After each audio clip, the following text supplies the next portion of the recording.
হযরতে হাজেরা প্রশ্ন করলেন, ইব্রাহিম, পানি নাই, খাবার নাই, মানুষ নাই, ঘর নাই, বাড়ি নাই, মরুভূমির ভিতরে আমাকে আর আমার বাচ্চারে ফেলে রেখে যাচ্ছ কেন? কোনো জবাব নাই। 2 বার 3 বার প্রশ্ন করলেন।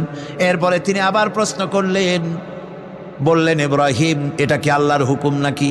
হযরত ইব্রাহিম আলাইহিস সালাম নিজের কলিজার টুকরা সন্তান আর বিবিকে রেখে যেতেছেন ভারাক্রান্ত মন নিয়ে। তিনি আকাশের দিকে আঙ্গুল উঁচু করে দেখালেন। হযরত হাজেরা বুঝলেন ইনি তো আল্লাহর পয়গম্বর, আমার কোনো অপরাধে এভাবে ফেলে যাওয়ার কথা নয়। তিনি বুঝলেন এটা আল্লাহর হুকুম। হযরতে হাজেরা বললেন, ইব্রাহিম রে, নিশ্চিন্ত মনে বাড়ি ফিরে যাও।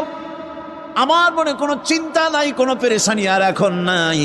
আল্লাহর হুকুমেই যদি আমাকে এই মরুভূমির ভিতরে ফেলে যেয়ে থাকো, তাহলে আমি ওই আল্লাহর প্রতি এতটা ভরসা রাখি যে এই মরুভূমির ভিতরে জল পানি শূন্য, খাদ্য শূন্য জায়গায় আমি আমার বাচ্চাকে আল্লাহ রব্বুল আলামিন না খাওয়াইয়া মারবেন না। দ্বিতীয় পরীক্ষায় পাশ করল। 3 নম্বরে পরীক্ষা হলো, সন্তান বড় হয়ে গেছে, বুদ্ধি হয়েছে, দৌড়াতে পারে। আল্লাহ রাব্বুল আলামিন হুকুম করলেন, ছেলেকে জবাহ করো। কত বড় আগুনের পরীক্ষা! কোরআন শরীফ বলছে, হযরত ইব্রাহিম আলাইহিস সালাম নিজের ছেলেকে ডেকে নিয়ে বললেন, ইয়া বুনাইয়া ইন্নী আরা ফিল মানামি আন্নী আযবাহুক ফানজুর মাযা তারা। হে আমার কলিজার টুকরা সন্তান, আমি স্বপ্নে দেখেছি যেন আমি তোমাকে জবাহ করতেছি। তোমার রায় কি, তোমার মত কি, আমারে শোনাও।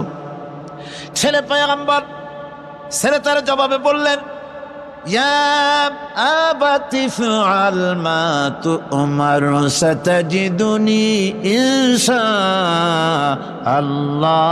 বিনাস সাবিরিন। হে আমার আব্বাজান, আপনি যে ব্যাপারে স্বপ্নের ভিতরে আদিষ্ট হয়েছেন, আপনি তা কার্যকরী করুন। আমাকে এতটুকু অধৈর্যের মধ্যে পাবেন না, আমাকে ধৈর্যশীলদের মধ্যে পাবেন। আমারে আপনি আল্লাহর হুকুম পালন করেন।